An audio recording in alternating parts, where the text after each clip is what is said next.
ওকে, BS business club আয়োজিত এই যে উদ্যোক্তা উৎসব, আহ, সেটা আসলে এখানে আসতে পেরে খুবই ভালো লাগছে। আমাদের খুবই প্রিয় জান্নাত আছে পাশে, যে অনেক প্রচেষ্টায় তার চেষ্টায় এই আয়োজনটা হয়েছে। তার সাথে আরো অনেক উদ্যোক্তা আছে। তো আম, উদ্যোক্তাদের কাজ দেখে সবসময় ভালো লাগে, কারণ উদ্যোক্তাদের পাশে সবসময় আমরা থাকতে চাই। কি উদ্যোক্তা যদি না হয়, তাহলে নতুন নতুন বিজনেস কিভাবে দাঁড়াবে। এবং বিশেষ করে এই যে নারী উদ্যোক্তারা যারা আছে, তারা তাদেরকে সবসময় আপনারা সাপোর্ট করবেন, পাশে থাকবেন। কারণ নারীদের শক্তি সবার আগে দরকার, দেশের জন্য, সংসারের জন্য, ঘরে বাইরে সব জায়গায় নারী শক্তির প্রয়োজন। এই নারী শক্তির এই কারণেই এই উদ্যোক্তার মেলা এবং উদ্যোক্তার এই উৎসব আয়োজন করা হয়েছে। এবং এই আরেক উদ্যোক্তাদের ভিতরে এই একজন মহিষী নারী পাশে আছে দাঁড়ানো। জান্নাত, তোমার কেমন লাগছে সবকিছু মিলে?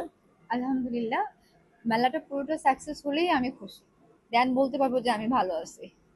আপনারা সবাই দোয়া করবেন। আর সবাই হচ্ছে বনশ্রী সি ব্লক আইডিয়াল স্কুলের অপোজিট বিল্ডিং ব্লু অলিভ রেস্টুরেন্টের তৃতীয় তলায় আসবেন। 3 দিন ব্যাপী চলবে এই উৎসব। হ্যাঁ, আগামী সোমবার পর্যন্ত। এখানে কি কি আছে, মানে মানে কারা কারা এখানে পার্টিসিপেট করতেছে, কিসের কি কি দোকানগুলো এখানে এখানে বসেছে? বেশিরভাগ হোমমেড, হোম অ্যাপ্লায়েন্স, তারপর হচ্ছে dress up, shoes, bag, baby item, varieties সমস্ত জিনিস হচ্ছে দেশীয় প্রোডাক্ট, কি অর্গানিক প্রোডাক্ট নিয়েও কাজ করে।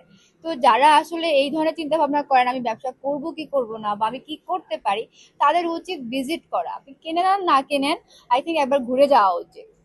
ঠিক বলেছে। মেলা ব্যাপারটা আসলে কেমন লাগে আপনার কাছে? সবসময় ভালো, এরকম বিশেষ বিশেষ যে মেলার আয়োজনগুলো হয়, সেখানে সবসময় আমাদের এরকম আমরা দেখতে পারি অনেক জায়গায় তারকা খচিত হয়, কারণ তারকারা আসলে সেখানে সবাই জানতে পারে তাদের মাধ্যমে। বা বিশেষ বিশেষ বিশেষ ব্যক্তি যারা আছে বিশেষ বিশেষ ক্ষেত্রে, তখন মেলার আয়োজনটা আরো বেশি উৎসব মুখর হয়ে ওঠে। আর মেলা তো সবসময় ভালো, এই মেলার মাধ্যমে আসলে বিশেষ করে এক একটি এলাকা ভিত্তিক যে মেলাগুলো হয়, সেখানে আসলে এলাকার মানুষগুলো তো সব জায়গায় যেতে পারে না। স্ব এলাকায় যদি এরকম মেলা প্রতি মাসে বা 2 মাস অন্তর অন্তর হয়, তাহলে এলাকার মানুষগুলো অনেক সুযোগ সুবিধা পায় এবং অনেক নতুন নতুন প্রোডাক্টের সাথে পরিচিত হয় তারা। যেহেতু ভাইয়া এটা একটা উদ্যোক্তা উৎসব, উদ্যোক্তাদের নিয়ে আসলে কি বলতে চাচ্ছেন? উদ্যোক্তাদের নিয়ে যে শুরুতেই তো বললাম, যে উদ্যোক্তা যদি না হতো, এই যে সবার তো আর পক্ষে তো আর সরকারি চাকরি বা বেসরকারি অফিসগুলোতে চাকরি করার সুযোগ হয় না। তো সেই ক্ষেত্রেই কিন্তু এই উদ্যোক্তাদের সবচেয়ে বেশি প্রয়োজন দেশের জন্য। কারণ প্রত্যেকটা মেয়েরাই, ছেলেরাই স্বাবলম্বী হতে যায়, নিজের ছেলে উদ্যোক্তাও এখন আছে। হ্যাঁ, তো সবাই নিজের পায়ে স্বাবলম্বী হতে চায়। তো সেক্ষেত্রে সরকারি বেসরকারি সব বড় বড় জায়গাগুলোতে যেহেতু জব অনেক সময় মেলে না, সেক্ষেত্রে উদ্যোক্তারা নিজের পায়ে দাঁড়িয়েছে এবং এত উদ্যোক্তা হচ্ছে দেশে। এবং এই উদ্যোক্তাদেরকে দেখে আরো হয়তো উদ্যোক্তা বাড়বে। তো সবকিছু উদ্যোক্তা যদি না থাকে, তাহলে দেশ আসলে সুন্দর হবে না, উন্নতি হবে না দেশে। নতুন যারা আসলে উদ্যোক্তা হতে যাচ্ছে তাদের জন্য এক কথায় কি বলবেন? তাদেরকে বলবো, যারা পুরান উদ্যোক্তা আছে, যারা সফল উদ্যোক্তা আছে, তাদেরকে তাদের লাইফ স্টাইল বা তাদের আম, কিভাবে কষ্ট করে এই পর্যন্ত এসেছে, তাদের সেই জার্নিটাকে ফলো করতে হবে। এবং অবশ্যই বিজনেসের ক্ষেত্রে সততাটা সবচেয়ে বেশি প্রয়োজন। বিশেষ করে প্রোডাক্টের মান উন্নয়ন এবং সততাটা সবচেয়ে বেশি জরুরি।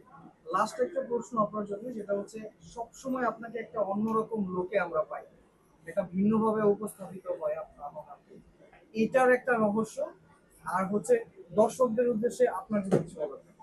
আমি একজন প্রথমত কোরিওগ্রাফার এবং নৃত্যশিল্পী, ডান্স কোরিওগ্রাফার। তো সেক্ষেত্রে আসলে ছোটবেলা থেকে আমাদেরকে বিভিন্ন সাজে সজ্জিত হয়েছে বা সাজাতে হয়েছে বিভিন্ন মানুষকে।